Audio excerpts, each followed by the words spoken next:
Hi Hey guys, guys, welcome back. welcome back And for part today, two. part two of dating, marriage, And and sex, sex. baby. Let's talk about you, And me. last time we talked about dating About and marriage. I'm just sorry. I love being a little. And today we'll continue with the topic on sex. So now we're going to get into the juiciness of sex and marriage. Let's go. All right. So my question. Sex and marriage. How is it? How is sex like in marriage, and who should be the one to Initiated. initiate it? Why you always coming up with the same thing? Okay, let me tell you something. Women like to be chased. Hmm. Even if they don't think, even if they don't think like they want to be chased, or they don't sound like they want to be chased, or they're like, oh yeah, I don't want to, blah, blah, blah. It's all just a show. Deep inside, you want to be chased. You want to see that husband is fighting for us. Spreadsheet, warfare, Such a movie. fighting. No, but you know what I mean. Like we love To be desired. to be desired, not just like during sex or Mm. shortly before sex, but like maybe even the whole day to the point where you get sex. And that's the part where where it's different, because for us women, we need sometimes a whole day to prepare for sex. I mean, even not just like mentally, but also what we do, like shaving or putting on makeup or putting on lingeries or whatever. Sometimes it can take a whole day.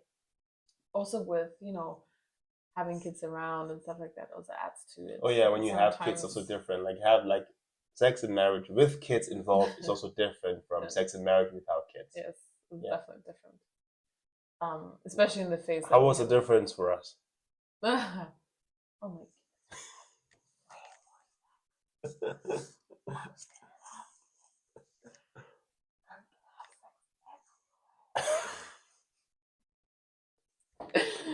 Oh I'm yeah. just kidding, but it's just different. Nowadays you have to plan it.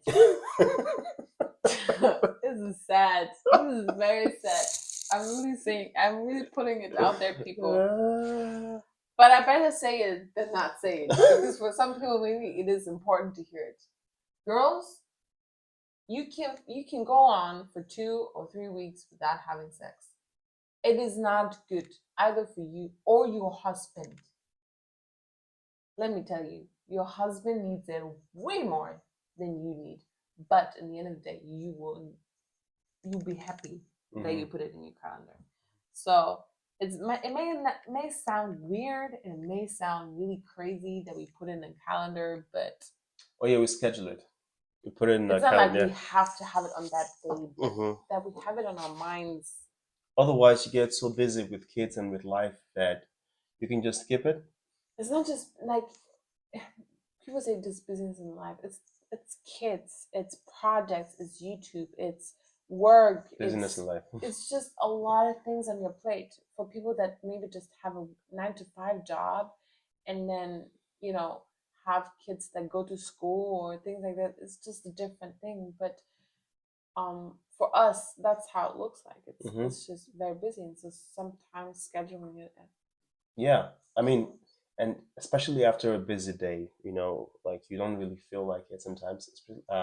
With with the woman, if she's been with the kids the whole day, or the man has been with the kids, or whoever, and whoever has been working the whole day, and you both like exhausted, and you're not looking like the most attractive version of yourself because you've been so, you know, carried away the whole day.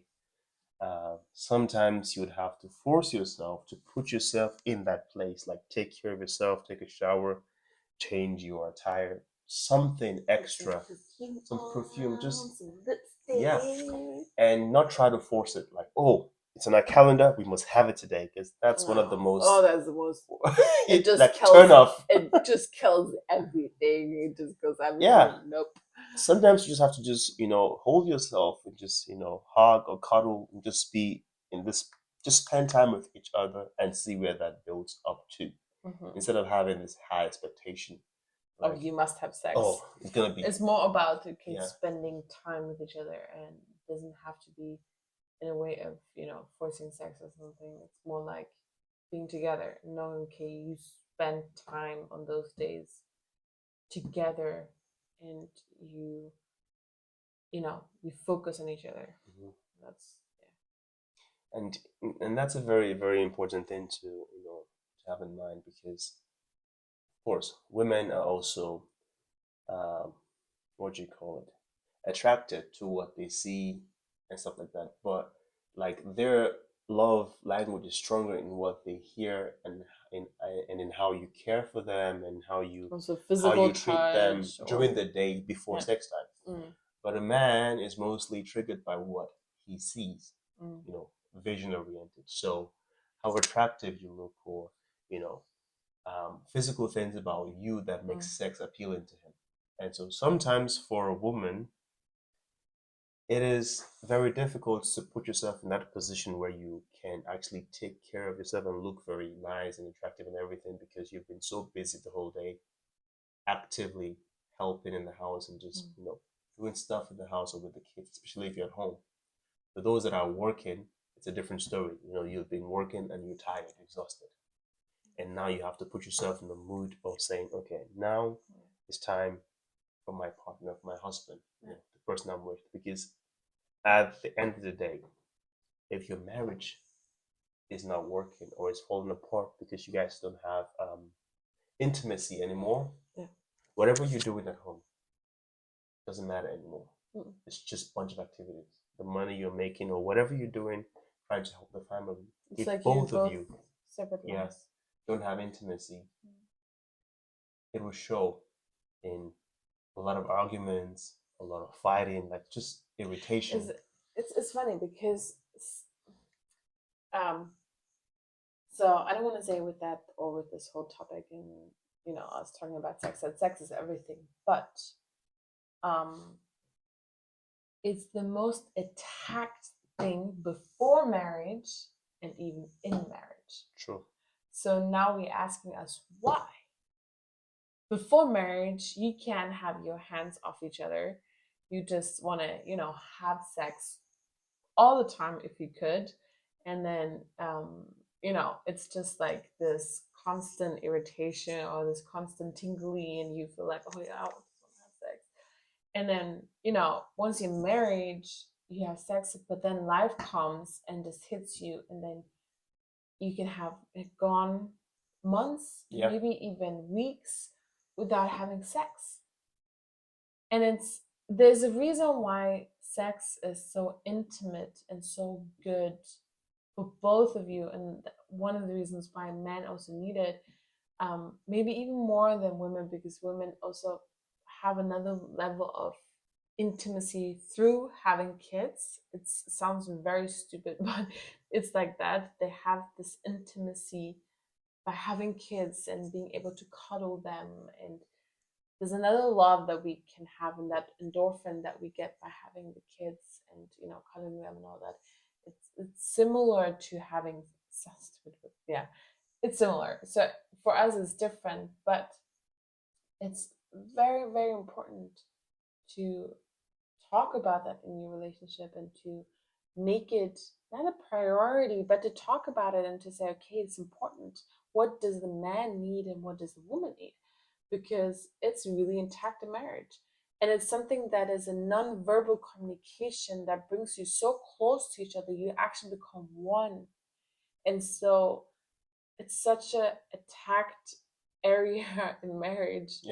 And I would say a lot of the marriages fail because of lack of intimacy and not making it an important thing in your life. And also, caring about your body as a woman. And it's hard. I'm talking about somebody, I've given birth to really big boys, and it's not easy of having kids and still maintaining maintaining your body, the figure that you want to have, because we women go through a lot of hormone changes, body changes, everything. And adapting to it and saying, okay, you have maybe some scars, or you maybe have some stretch marks, or being okay with that, but still having your confidence in who you are, because that's, in the end of the day, that's what makes it beautiful. Being confident with your body, knowing your body, fighting for body being healthy, doing sports is very important, but also knowing who you are gives you this confidence, and you can rock everything if you Yeah, confident in your yeah, body. yeah. And that's very true because most times we take care of ourselves a lot. We put in all the effort and everything before we get married. Mm, And then after we get married, we just let ourselves go. yeah, You just know? now we're married, so what Yeah. should I So care? somehow we Why feel should I like, care? oh, I just locked it in, so no more caring. Not knowing that you're just gradually killing the attraction. Even for men Yeah, out there, yeah. with Man, the yeah. beer bauch and the pot belly, we're talking about you guys. So yeah, like you all looking good and attractive and fit and everything. Then after marriage, you're like, oh yeah, there's no need. What am I doing it for? He already knows all my Yeah. flaws. And then we try to blackmail the partner and say, hey, don't you love me for who I am or who or for? No, no, no, no, no, no. There's a difference between love and attraction. Okay, love as a Christian, love should be unconditional, not based on how she's looking today Emotions or tomorrow, yeah. because that can fluctuate or change. But attraction for sex, you cannot force that. Someone can love you and not have sex with you. So, and once that begins to die and there is no attraction, there is no likeness to like what you see, then it's a very dangerous place for a marriage. So yeah, putting in work to make sure that you stay attractive to each other and fight for your sex life is very important, because when you go out you still see things that you like you didn't become blind because you got married. Men are very attacked in that area when it comes to I would not just men, women, we are attacked. We attacked with pornography. Let's just put it out there. Pornography. We are attacked with other women, other men out there running around, maybe looking really chic and good and whatever, especially in summer. You see people, and so it's so important to be, first of all, very honest in your relationship, talking. Like, we both, from the very beginning, we were very honest and talked about different things. For what works, what doesn't work. We had to go. We started from the bottom, like not a lot of experiences or no experience at all, and trying to figure out, okay, what works for us. And so you can only figure it out and grow closer if you're honest with each other, and that's what's very important. To be honest and say, okay, this is what I want, this is what I need, this is how you can do it, this is what you don't do, or like Correct. even he sometimes says like, honey, I love you, but I think you should brush your teeth and put on some perfume and do some makeup.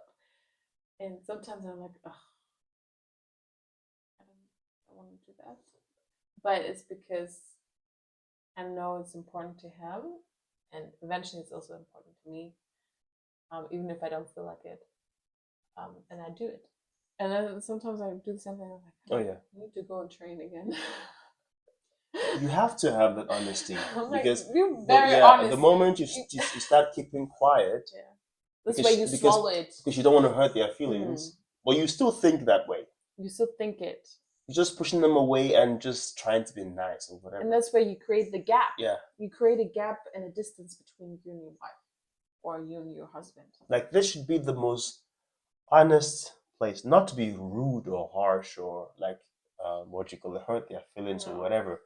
But you should have this honesty between you, because she's your wife, he's your husband. If you cannot be fully yourself or honest there, where would you do that? And there is no limit on what to talk about when it comes to sex. What do you want? What should we do? Where do we draw the line? Based on what we can handle and what we feel is not really healthy. You need to talk about the whole thing, because you do have desires.